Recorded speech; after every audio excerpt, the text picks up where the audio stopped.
Desculpa, a gente vai ter que fazer como parte 2 aqui, porque eu cliquei errado, senão vou ter que começar tudo de novo, tá? Então, agora é a pergunta da Karina Albuquerque. Como se consegue diferenciar no raio-x entre a parte supra e infraumbilical na região das aponeuroses dos três músculos, região em que eles se encontram na frente do reto abdominal? Então, assim, né, a primeira coisa, na radiografia, a gente não consegue ver a musculatura, muito menos a fáscia, né? A gente consegue ver na tomografia computadorizada. Mas, de novo, as fáscias, elas são muito finas e muito aderidas entre si, né? Na tomografia a gente consegue ver a parede abdominal, mas eu não consigo separar uma fáscia, né? Aqui, ó, eu não consigo separar uma fáscia para dizer se ela é a fáscia do transversalis, se ela é a fáscia ah, do músculo transverso, né? Tá bom?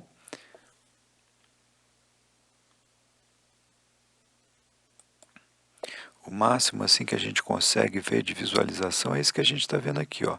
Tá vendo? Eu vejo uma face aqui e a outra face é da parte superior. Então eu imagino que essa aqui deva ser do músculo oblíquo, né? E o do outro músculo oblíquo. Esse aqui deve ser do músculo transverso e do músculo oblíquo aqui. Tá certo? A gente consegue ver aqui porque é um paciente que tinha bastante gordura, né? Mas habitualmente, principalmente nas pessoas mais magras, isso tudo vira uma coisa só, é difícil da gente separar. O Arthur Miguel pergunta, né, os sintomas da presença de uma hérnia inguinal direta. Basicamente é o mesmo sintoma da hérnia indireta, tá certo? A diferença é que ela não vai descer na bolsa escrotal, você não vai parecer o super-homem ali com um sacão, né? Mas vai dar um aumento de volume, vai dar um pouco de dor, principalmente as dores relacionadas aos esforços, né, ao levantamento de peso, tá? Então, a Ana Laura perguntou sobre como é que a gente diferencia a hernia inguinal direta e indireta, né? Então, assim, se você lembrar da indireta, o resto já fica resolvido. A hérnia indireta, ela vai ter que passar por um orifício anatômico, tá certo? Ou ela vai passar por um canal inguinal, ou ela vai passar pelo canal femoral, tá certo? Habitualmente, né, elas são as hérnias que passam pelo canal inguinal, tá certo? Já as hérnias diretas são uma fraqueza direta da parede abdominal, tá? Por isso elas são até menores, né? São menos dolorosas e tudo. Por quê? Porque a parede vai se afrouxando, vai se alongando aqui e o conteúdo, né, das alças intestinais e da gordura vai pressionando para cá. Enquanto que a hérnia que passa por um conduto, né, você pode ter uma extensão até de uma alça passando por tudo isso aqui, chegando até a bolsa escrotal, como a gente viu lá naquele exame lá embaixo, né? Tá certo? Então são hérnias que dão mais complicações, mas por outro lado também são as mais comuns, né? Porque elas têm um trajeto para passar, tá? O Ricardo perguntou sobre as hérnias da parede anterior, como são tratadas. Na verdade, toda hérnia ela é tratada com cirurgia, tá certo? Como a gente vai tapar esse buraco é outra história. Se você tem um paciente jovem que tem uma musculatura boa, que eu não tenho uma diastase, um espaçamento muito grande, eu posso simplesmente ir lá e fazer uma rafia, né? Uma sutura e fechar aquele buraco. Se eu tenho um paciente mais idoso, ou se esse buraco é um pouco maior, eu preciso de alguma coisa mais extensa, existem telas que você coloca, né, para reforçar esse lugar e aí prender essa tela na parede abdominal. Isso tudo vocês vão aprender melhor quando vocês entrarem na cadeira de cirurgia, né? A Jéssica perguntou algumas coisas sobre ressonância magnética, né? E que assim, não é o momento muito para a gente discutir sobre isso, né? Então aqui ó, a gente tem uma ressonância em T2, que a água é branca, você tem outra ressonância em T1, e tal. Então, no momento, assim, não vale a pena a gente perder tempo nisso, vamos nos focar na anatomia. Apenas para vocês já saberem, assim, quando se fala de ISO intenso, ISO quer dizer igual, e intenso de sinal, igual a alguma coisa. Então, quando a gente usa o ISO intenso, você está falando de músculo esquelético, ISO intenso vai ser igual à musculatura, tá certo? Tá? Vai ser ISO intenso em relação à musculatura. Tá bom? Tá? E outra coisa assim, eu olhei lá, o mouse estava aparecendo. Eu não sei por que que não, no seu aí não apareceu, tá bom? O Caio perguntou sobre o contraste que a gente usa para fazer a imagem do intestino. De novo, meninos, eu sei que vocês estão ansiosos para olhar exames, né, como patologia e reconhecer essas coisas. Mas se a gente não conhecer o normal, nós nunca vamos conhecer o patológico, tá bom? Então, se eu não souber que eu tenho uma parede abdominal que tem que estar fechada aqui, eu não vou entender que isso aqui é uma hérnia. Se eu não entender que isso aqui no subcutâneo eu tenho tecido gorduroso e no peritônio eu tenho tecido gorduroso e isso é igual a isso, eu não vou conseguir entender que isso aqui é apenas tecido gorduroso do peritônio passando para a região do subcutâneo, tá certo? Vamos nos focar nisso. Eu prometo, a gente vai ter as nossas aulas lá no quinto período, a gente vai ver isso com bastante calma e bem legal, tá bom? A Cássia perguntou se o que tem a ver misturar a gordura da cavidade peritoneal com a gordura do subcutâneo, né? Foi até curioso, acabou que eu falei antes, né? Na verdade, assim, é gordura, não tem nada a ver, não tem problema de eu ter uma gordura abdominal no subcutâneo. O problema é o seguinte, a partir do momento que ela passa por um buraco, né, a gordura também ela é um tecido vivo, ela é vascularizada, né? Então, lembrando que a vascularização da gordura da cavidade peritoneal será feita por vasos da cavidade peritoneal. Quando ele passar para fora, o que vai acontecer? Ele vai se alongar, às vezes isso aqui pode até dar uma torcida na bolota de gordura aqui e fazer uma isquemia, né? Fazer uma isquemia, o tecido vai necrosar, vai morrer, vai doer, né? Todas aquelas consequências de uma isquemia, tá bom? Isquemia é chega de tecido, falta de sangue no tecido que precisa de sangue para viver. O José Henrique fez uma pergunta assim um pouco extensa, assim, em relação à fáscia do músculo reto abdominal e a fáscia transversalis, né? Então aqui assim, ó, o que a gente tem, né? A musculatura do reto abdominal está aqui, a fáscia dele vai se misturar, né, com as fáscias da musculatura oblíqua, né? O que acontece aqui, ó, que na região infraumbilical, essa fáscia que a gente está vendo aqui, né, que a gente viu no outro slide, ela fica anteriorizada. Deixa eu ver se eu acho aqui o outro. Aqui, esse aqui, né? Tá certo?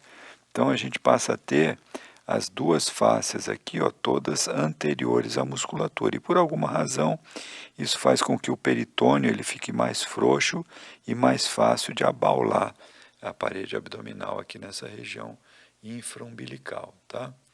E aí depois ele pergunta sobre as hérnias, né, inguinal indireta, por que ela é mais grave. É aquilo que a gente tinha comentado, né? Porque na hérnia inguinal indireta, mais facilmente a gente tem o quê? Se tem a passagem de alças intestinais para dentro da hérnia, né? Isso faz com que elas sejam mais graves. Você pode ter uma torção de uma alça, alguma coisa desse tipo, e levar à presença de um abdômen agudo, né? Tá? Isso eu não estou vendo aqui, não achei aqui agora. Bom, mas depois a gente acha aqui, tá? Muito bem. A Julie pergunta se o ligamento inguinal pode ser considerado uma dobra da aponeurose do músculo oblíquo externo. Ó, Julie, realmente eu não sei te dizer se poderia ser uma dobra, né? Mas ele é predominantemente formado pela aponeurose do oblíquo externo, né? Então, o que a gente tem que lembrar é que ele forma um andar superior, um andar inferior, né? Onde a gente vai ter o canal femoral, não é isso? No andar superior nós temos o canal inguinal, ele tem uma inserção na espinha ilíaca anterosuperior e uma outra aqui no tubérculo do pubis, né? Essas são as coisas mais importantes que eu acho que a gente tem que lembrar, né? Mas esse detalhe específico, assim, eu não posso, não tem informação agora para te passar. Se você descobrir, tiver coisa melhor, bota no grupo aí para a gente aprender também isso daí. O Davi Soares pergunta como distinguir uma hérnia encarcerada de uma hérnia não encarcerada em diagnóstico por imagem, né? Então, primeira coisa, assim, hérnia encarcerada, vocês já estudaram o que que é? Tem que ver isso, né? Então, o que chama de hérnia encarcerada é aquela hérnia que saiu pelo aquele saco, por aquele buraco e não voltou, tá certo? Quando ela volta, né, ela não está mais encarcerada, ou seja, ela não está presa dentro daquele orifício, dentro daquele buraco, tá certo? O fato dela estar dentro do buraco não obrigatoriamente quer dizer que ela esteja tendo algum sintoma além daquele sintoma habitual da hérnia, tá certo? Eventualmente, o que pode acontecer é aquela mesma coisa que a gente mencionou em relação à gordura que passa por um buraco de hérnia, né? Você pode ter uma alça ali que ela torce ali dentro, então aquele pedículo vascular dela fica sofrido, ele não consegue levar o sangue para a alça intestinal começa a necrosar, né, e a levar a alterações bastante graves, né? Tá certo? Então, de uma maneira geral, esse é um diagnóstico clínico, tá certo? Agora, se eventualmente a gente fizer um exame por imagem, o que que a gente vai ver? Antes a gente via uma hérnia vamos supor que tivesse uma alça intestinal lá dentro, né? Então, quando ela estiver doente, o que que vai estar? A parede vai estar edemaciada, vai estar engrossada, né? Tá certo? E a densidade, o sinal, se for da ressonância, ou a densidade, se for da tomografia, vai aumentar, né? Exatamente como eu mostrei aquela da gordura herniada pela parede abdominal posterior, né? A parede posterior do retroperitônio, né? Tá bom? O João Ronaldo perguntou em relação às hérnias diretas e indiretas, né, se elas podem comprimir os vasos testiculares e causar algum dano testicular, né? Primeiro assim, né, as hérnias diretas não vão ter nada a ver com os vasos testiculares, né? As hérnias indiretas que vão estar no canal inguinal, sim, podem ter alguma relação com os vasos testiculares. Com as artérias dificilmente vai chegar a fazer uma compressão e levar a isquemia, né? Em relação às veias, pode fazer um pouco de compressão e eventualmente você ter varicocele associada, né? Tá? Mas não é um fato definitivo em relação a isso, tá? Mas pode causar sim. A Gabriela pediu para mostrar novamente o exame do paciente com ascite. Então tá aqui, ó. Tá vendo quando eu falo que a gente tem que saber a anatomia? Então aqui, ó. O que que nós aprendemos da anatomia? Que isso aqui é a gordura, né, da cavidade peritoneal, certo? Tá? Isso aqui é a parede abdominal, tá? Entre a gordura e a cavidade e a parede a gente não deve ter nada, tá certo? E aqui o que que a gente tem? A gente tem toda essa coisa aqui, ó, que vem até aqui embaixo, tá certo? Do lado de cá também, ó. Tá certo? Então, isso é o líquido na cavidade peritoneal, tá certo? Observa que o fígado está até deslocado, ele não está encostado na parede aqui, tá? E quando a gente chega lá embaixo, o que que acontece? Ó, a bexiga está aqui, né? E a gente tem esse acúmulo de líquido aqui, e aqui também, tá? Ok? Então, essa é a presença da ascite, né? Aqui aí já fica mais difícil, né? A gente vê entre alças e tudo, mas aqui só a gente sabendo a anatomia, a gente já sabe que tem ascite aqui. Tá legal? E o que que é não entendi muito bem o canal inguinal e o funículo espermático nos homens, né? Na mulher, como a gente não. O conduto peritônio vaginal, né, ele serve para que o testículo desça até a bolsa escrotal, né? tá certo? Como na mulher a gente não tem esse conduto, a gente não tem o testículo para descer ali, o que que vai acontecer? Isso tudo vai se atrofiar, vai virar uma corda rudimentar, né, que é chamado do ligamento redondo, né? Tá bom? A Luísa Cornel se perguntou, né, sobre o prognóstico das hérnias de parede, né, as causas, né, e assim, se é só fazer força, né? A gente já comentou as causas, já comentamos os sintomas, tá certo? E assim, o fato de fazer força não é o fato primordial. Você tem que ter alguma coisa, né, que predisponha ao aparecimento da hérnia, né?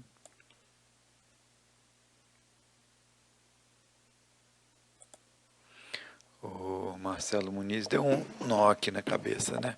Então, por que a artéria femoral calcifica quando o líquido na cavidade abdominal passa pelo canal inguinal? Não, tem nada a ver uma coisa com a outra, né? As artérias vão se calcificar, entendeu? Essa é a evolução natural da gente, né? Os ossos, né, as articulações vão se degenerar, vão formar artrose e as artérias vão calcificar, né? Tá certo? Tá? Agora, assim, a artéria pudenda, ela é ramo da artéria femoral, né? Que é o que a gente vê aqui. Opa, tá? Ela vai ser ramo da artéria femoral aqui em cima, tá bom? Tá? É só dar uma olhada aí depois num outro desenho melhor, mas ela é ramo da femoral. O Gabriel Medeiros fez uma pergunta bem interessante, né? Gostaria de saber se as fáscias se regeneram naturalmente após a cirurgia e se as intervenções aumentam a probabilidade de hérnia devido ao enfraquecimento. É exatamente isso, né? Tá? Lembrando que, né, as fáscias, né, como a gente já estudou, elas são pouco vascularizadas. Então a cicatrização delas é mais complicada, né? Por isso muitas vezes tem que colocar uma tela, né, para poder substituir ela, né? Tá certo? Tá? E realmente, né, quanto mais cirurgia a gente tiver na parede abdominal, mais chance de você fazer uma hérnia existe, né? Tá? Ana Luísa pergunta como é que as hérnias se formam, a gente já viu isso, né? Então, aqui, ó, o Eric pergunta assim, né? Ah, na hérnia mencionada no slide 22, quais as alterações ou consequências sofre o músculo transverso do abdômen? Na verdade, a hérnia já é uma consequência de uma fragilidade, né, ou de uma ruptura da fáscia ou de parte do músculo em qualquer ponto que seja, né?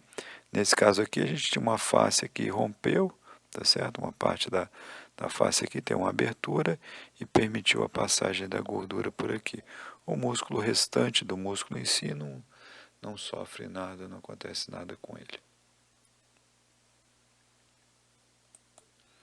Tá, o Alan fez uma pergunta aqui bastante extensa, então vamos por partes. É aquela mesma pergunta em relação a ter gordura peritoneal com gordura extraperitoneal misturada, não tem nada a ver, né? São tecidos apenas em localidades diferentes, né? Mas só lembrando que toda vez que você tem uma herniação, esse tecido, o pedículo vascular dele pode ficar alongado ou comprometido e levar a uma pouca vascularização daquele tecido, né?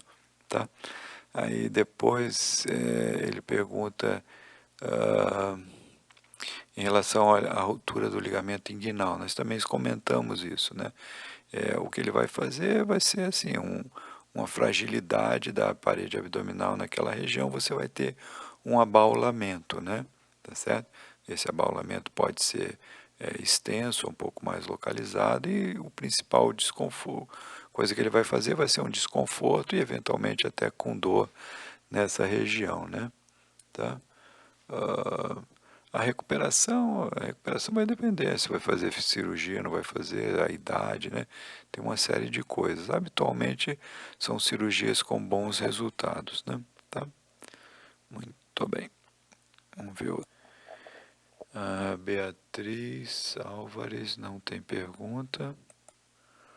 O O Patrick perguntou se eu poderia mostrar uma radiografia com hernia inguinal direta, outra indireta. Então aqui, né? Olha aqui, ó. Essa daqui, o que que a gente tem? Tem uma alça intestinal que desceu para a bolsa escrotal. Então, se ela está dentro da bolsa escrotal, só tem um caminho que ela pode ter feito, é através do ligamento, ou perdão, do canal inguinal, certo? Se ela passou pelo canal inguinal, então ela está sendo uma hérnia indireta, tá certo? Aquelas outras hérnias que a gente mostrou lá, por exemplo, na parede abdominal anterior, seria a mesma coisa que uma hérnia direta, né? Só que elas vão ocorrer aonde? Na região inguinal e não na parte superior do abdômen, tá bom? E assim, as hérnias indiretas são as mais comuns, é bem mais comum do que as outras. Então, conhecendo essa, já está de bom tamanho. A Júlia pediu para ter um exame que mostrasse os diferentes componentes do canal inguinal por imagem. Dificilmente a gente consegue isso, né? A gente, por exemplo, na mulher menos ainda, porque você só tem um ligamento redondo, nem consegue diferenciar nada ali. No homem a gente ainda consegue ver, né? Principalmente quando se faz o Doppler, né? Você consegue ver o que que é uma artéria, o que que é uma veia, alguma coisa do tecido gorduroso, né? Ou consegue ver onde que está o funículo espermático, tá?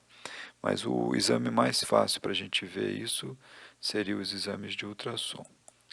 A Nelise pergunta em relação à parede abdominal acima e abaixo da cicatriz umbilical quanto às fáscias, né, musculares. É aquilo que eu já mencionei, né? A gente não consegue separar as fáscias direitinho. Eventualmente, num paciente obeso, a gente consegue ver uma fáscia do oblíquo externo, do oblíquo interno separadas ali, mas habitualmente não. Paola pergunta se é possível a gente evitar algum tipo de hérnia, alguma coisa assim, prevenir a formação de hérnia. Acho que é muito difícil, né? Teria que ser uma pessoa magra, forte, não ficar velho nunca, não fumar, não beber, não, aquelas coisas impossíveis da gente fazer, né? Ah, o Guilherme, né, perguntou sobre o ligamento pectíneo e ligamento lacunar. O melhor desenho que eu encontrei é esse aqui, ó, tá certo? Tá? Então, o ligamento lacunar, ele vai estar aqui, ó, tá certo? E o ligamento pectíneo está aqui. Esse aqui é o ligamento inguinal, né? Aqui é o tubérculo púbico, tá certo? Tá? Então, essa é a melhor relação que eu vi aqui. Aqui é o músculo pectíneo, né? Que vai estar exatamente aqui em cima, tá bom? Maria Augusta falou de novo de estratigrafia, né? Estudar a região inguinal. Manda no WhatsApp, não sei, porque estratigrafia não tem nada a ver com exame de imagem, com anatomia. Da onde que vocês tiraram essa palavra? Eu estou um pouco confuso. Me manda no WhatsApp da onde que veio essa informação, por favor. Daniela perguntou por que não é possível separar as fáscias abdominais. É interessante a pergunta, porque assim, são tecidos muito finos, iguais, né? E que não tem nada entre eles, tá certo? Então você imagina assim, você pegar várias folhas sei lá, de papel muito fino, um papel celofane e juntar elas todas, às vezes a gente não consegue nem perceber quantas folhas tem ali dentro, tá certo? E nos exames de imagem é isso que acontece, tá bom? Isabela falou que teve dificuldade para identificar os órgãos, né, nos exames de imagem. Então, assim, olha, é para isso que a gente está estudando anatomia, tá vendo, Isabela? Então, a anatomia, a gente sabendo aonde a gente está, você acha um órgão de referência e daí você vai se orientar, tá bom? Então, eu vou dizer aqui, ó, isso aqui é um corte axial, tá? Da pelve, na altura onde vai começar a cabeça dos ossos do fêmur bilateral, tá? Isso aqui é o teto acetabular. Então, tá bom. Essa é a parte anterior, essa é a parte posterior, certo? Tá? Então, eu sei que na parte anterior eu tenho aqui uma pessoa idosa, um pouco gorducha, né? Então tem bastante gordura no subcutâneo. Então na parte anterior, logo embaixo do subcutâneo, eu vou ter o quê? A musculatura do reto abdominal. Então isso aqui vai ser o reto abdominal, tá? Se eu for para dentro da cavidade abdominal, aí eu vou dizer aqui assim, ó, eu já sei que isso aqui é uma mulher, tá bom? Então esse aqui é o primeiro órgão grande que eu vou encontrar logo abaixo, né, lá na pelve, logo na frente de tudo, vai ser o quê? Vai ser o útero. Então esse aqui é o útero. Atrás do útero vai estar o quê? Vai estar a bexiga. Então esse aqui vai ser a bexiga. Tá certo? Ó, aqui e aqui, cheia de um líquido branco que é a urina, né? Depois para trás da bexiga eu vou ter o quê? Eu vou ter o reto aqui, ó. Então esse aqui é o esfíncter, né? Anal, já está lá embaixo, tá? Como ele é uma pessoa obesa, né? O diafragma pélvico já cedeu, então, então o que que acontece, né? Todos os órgãos pélvicos ficam mais baixos do que é habitual. Vocês já ouviram falar de bexiga caída, né? Então é isso que a gente está vendo aqui, tá? Então essas referências também vão servir para quando eu estiver olhando mais acima. Então, bem aqui, eu tenho um corte coronal de tomografia computadorizada, né? Eu consigo reconhecer facilmente as cabeças femorais aqui, o osso ilíaco aqui, a coluna aqui. Aí, assim, eu sei que do lado da coluna lombar eu tenho um músculo de cada lado, que é o músculo psoas. Então, esse aqui é o músculo psoas, tá certo? Na parte mais alta, né, eu sei que isso aqui é o pulmão, então essa linha que está aqui é o diafragma. Logo embaixo do pulmão direito, quem que eu tenho? O fígado, então esse aqui é o fígado, tá certo? E assim vai, cada vez que você identifica uma coisa, você parte para outra que você sabe que está relacionada àquela, tá bom? Então vamos estudar anatomia. A Júlia Serpa pergunta se as hérnias diretas no triângulo de Hasselbalch podem comprimir os vasos epigástricos inferiores. Até podem, mas daí a causar algum sintoma é pouco provável, porque a parede ela é maleável, né? Então a gente tem gordura, tem musculatura que permite uma certa distensão sem levar a compressão vascular. Poliana perguntou, né, sobre o procedimento adotado para as hérnias de parede anterior e lateral. A gente já discutiu isso antes, né? São as rafias e eventuais colocação de telas, né? A Júlia perguntou sobre veia retrobrônquica. Putz, eu nem conheço isso, vou ter que procurar aí. Ah, não, desculpa, é artéria retrobrônquica, né? Assim, eu conheço artéria brônquica, artéria retrobrônquica, eu infelizmente não conheço assim com esse nome, tá?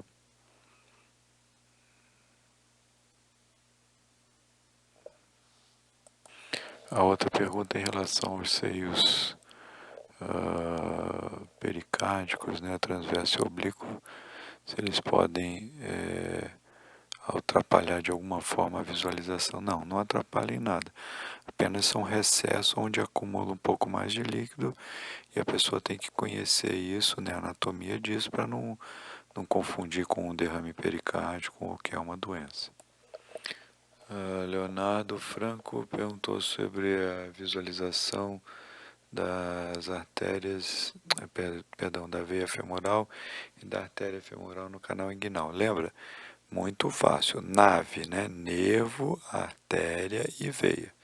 Então, se eu souber que eu tenho dois vasos calibrosos aqui, o mais lateral vai ser sempre a minha artéria, o mais medial vai ser minha veia. Tá? Depois a gente vai aprender mais detalhes como reconhecer, mas sabendo a anatomia você vai identificar. Né? Quanto à questão de ver da presença aí, eu vou ver lá com o Dr. Mesquita para a gente tentar recuperar a sua presença, né? Mas assim, né? Tem que ficar esperto, entendeu? Porque sem a gente estar na aula, né? Eu não sei se você está vendo televisão, está coçando o saco, o que você está fazendo, né? Tá certo? Tá? Então, presta muita atenção para a gente não ter problemas mais adiante, tá bom? O Matheus Antônio pergunta se é correto dizer que as hérnias indiretas são mais frequentes nos homens pela persistência do conduto peritônio vaginal. Tem lógica, né? Tem vários artigos que defendem isso aí, né?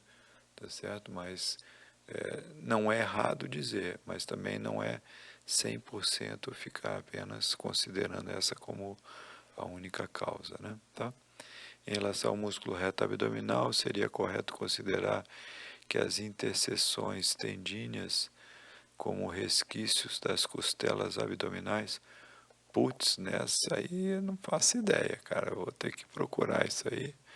Isso aí deve ser coisa de dinossauro, não sei onde que você leu esse negócio aí, mas vamos tentar descobrir.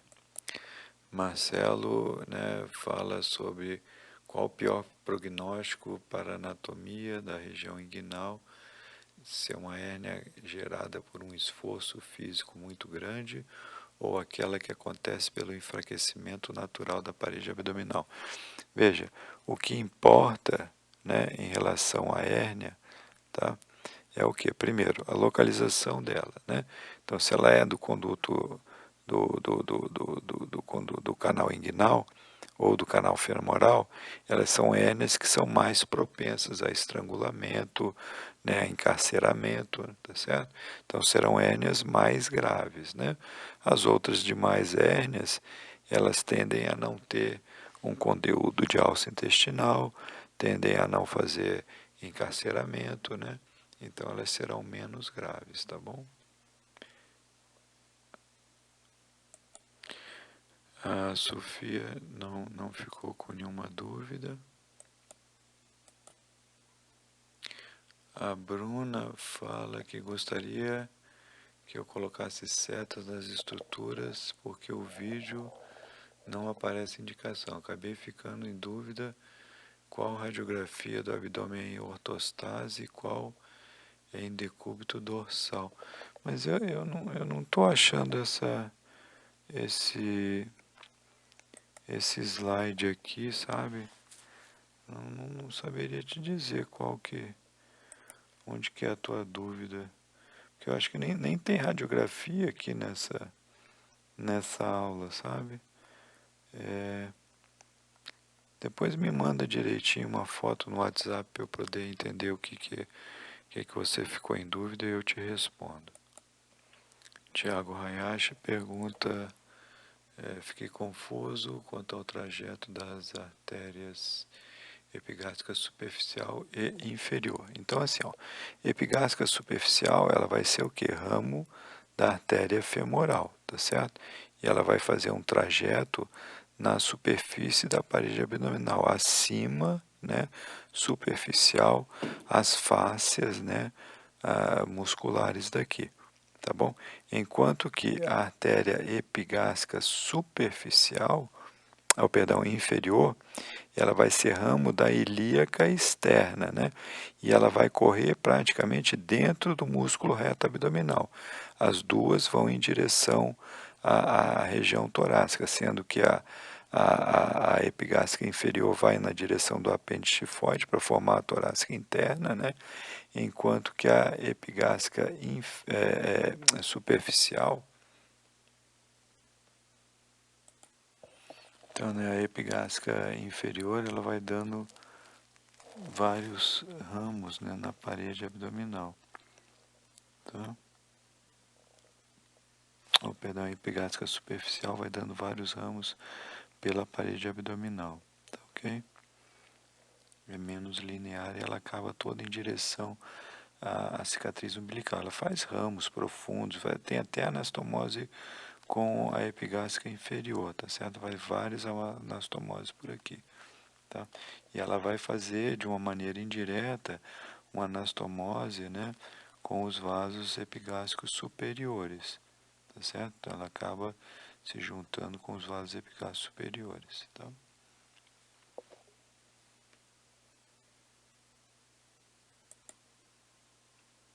A Betina fez um monte de perguntas, né? Quais fatores explicam a aparência da linha alba nas mulheres gestantes. A outra, então, né, dessas alterações aí chamadas de linha nigra, né? Elas estão relacionadas a alterações hormonais, provavelmente em relação à melanina, né? Mas elas desaparecem, tá? Habitualmente desaparecem. Não me lembro bem se era no quarto ou sexto mês, alguma coisa assim, né? A outra pergunta é diástase do músculo reto abdominal, se pode ser considerada como um fator predisponente para a hérnia abdominal. Sim, né? Se você tem uma diastase, você tem um afastamento da musculatura, você tem uma fragilidade da parede, e seria comum você fazer herniação do conteúdo abdominal ali naquela região, né? Depois ela pergunta como diferenciar hérnia direta e indireta, bem como o conteúdo do saco herniário, a gente já comentou isso. Nos casos de hernia inguinal indireta, devido à persistência do conduto peritônio vaginal, é possível identificar isso durante o período fetal. Eu acho que não, intraútero dificilmente a gente vai conseguir ver isso daí, né? Tá? Hérnias femorais podem ocasionar compressão dos vasos femorais devido levando à isquemia. Pode comprimir, sim. Levar à isquemia seria raro, mas é possível que aconteça, sim. Tá? E mais importante seria, como você disse aqui, né, em relação ao retorno venoso, né? Então a gente pode ter dificuldade do retorno venoso com formação de varizes. O Murilo perguntou quanto às complicações de hérnia, né, e tratamento, a gente já viu isso. Agora a Isabela pergunta o que são as goteiras parietocólicas, se houver muita gordura entre as fáscias dos músculos laterais, há alguma complicação? Não. Se você tem gordura na musculatura, isso não. A única coisa que vai fazer é ficar gordo mesmo, né? Entendeu? Mas fora isso não tem nada, tá? A goteira parietocólica, né, é aquele espaço na cavidade peritoneal aonde está colocado os cólons, né, o cólon direito e o cólon esquerdo, né, o ascendente e o descendente, tá certo? Então aquele espaço ali que forma tipo um local onde apoia o cólon, né, aquilo é chamado goteira parietocólicas. Elas são importantes porque são locais onde se acumula líquido, né? Então, quando a gente está procurando líquido livre na cavidade abdominal, esse é um dos locais que a gente olha, como, né, nos seios costofrênicos do tórax, né? A Eduarda Dias fez várias perguntas. A primeira, assim, em relação ao nervo inguinal, se ele passa pelo canal inguinal. Então, assim, ele tem origem, né, entre T12 e L1, tá certo? Aí ele vai fazer um trajeto inferior e lateral entre o músculo quadrado lombar e o psoas, né, em direção à crista ilíaca. Aí dali ele vai fazer um outro trajeto inferior e anteromedial em direção ao canal inguinal. Ele vai passar junto do funículo espermático e vai inervar a região da base do pênis, tá? A outra pergunta seria sobre o limite superior, né, que seria o teto, né? Eu acho que é isso que talvez tenha dado confusão. O teto do canal inguinal, tá certo? Vai ser o músculo transverso do abdômen e o oblíquo interno, tá certinho, tá? E, por fim, os nervos intercostais inervam o músculo oblíquo externo. Sim, na parte superior dele, provavelmente sim. Eu vou só conferir e já te falo. É isso mesmo, tá certo. A Laís perguntou em relação à hernia inguinal indireta e o conduto peritônio vaginal. A gente já viu isso. Então, Gustavo pergunta, né, se nas hérnias indiretas o peritônio é rompido ou extravasado. Assim, as duas coisas podem acontecer, entendeu? Você pode ter uma lesão do peritônio, você pode ter um extravasamento do conteúdo peritoneal para o saco herniário, né? Você pode ter associação de uma hérnia com a alça intestinal também, né? Então tem várias possibilidades, tá certo? A abertura, perdão, a abordagem cirúrgica a gente já viu anteriormente. A Nathalie pergunta sobre a linha semilunar de Spiegel. Então, assim, essa linha é a linha arqueada, tá bom? É aquela que o desenho mostra como linha arqueada. Que é essa linha aqui, ó, corresponde ao número 2, né? Tá certo? Que corresponde exatamente ao local aonde a fáscia do oblíquo do oblíquo interno passa para frente, tá certo? Então, ó, a partir desse ponto aqui, ó, da região infraumbilical, ele passa para frente. Então, isso aqui vai corresponder ao desenho da nossa linha arqueada, vai ser esse daqui, tá? Então, essa é a linha de Spiegel, tá bom?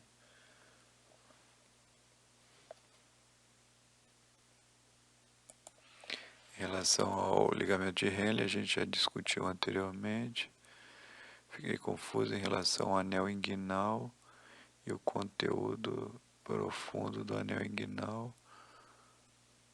O que entrar, né, de um lado do anel inguinal, na parte profunda, vai sair na parte superficial, tá certo? O Pedro pergunta sobre a linha arqueada, que a gente já acabou de ver, né? E como diagnosticar também uma hérnia inguinal indireta, a gente acabou de ver também. O Fernando Filippini pergunta se é correto afirmar que a mulher não teria anel inguinal profundo. Não, acho que tem, né? Você tem apenas uma coisa pequena, rudimentar, atrófica, mas tem um canal inguinal, sim. Esse tem menor chance de apresentar hérnia, sim. Uma vez que ele é menor e mais estreito, é menos propenso à presença de hérnia. Ó, triângulo de Hesset, eu realmente já nem me lembro mais desse negócio aí. Eu me lembro que ele é junto do triângulo de Hasselbeck lá, e é onde vai acontecer mais hérnia direta, tá? Mas assim, vamos ter que dar uma outra reavaliada nisso aí que eu não me lembro de cabeça agora. Felipe Jesus pergunta sobre se existe mais probabilidade da gente ter hérnia com a idade. Sim, a partir da hora que a sua musculatura ela vai perdendo tônus, vai perdendo a capacidade dela de contração e de resistência, você está mais propenso a que surjam hérnias nessa região. Então é isso, meninas. Acabamos aqui. Outras dúvidas que tenham ficado, mandem no WhatsApp, aí eu vou tentando ajudar e fazendo as coisas com vocês juntos, tá bom? Tchau, boa noite.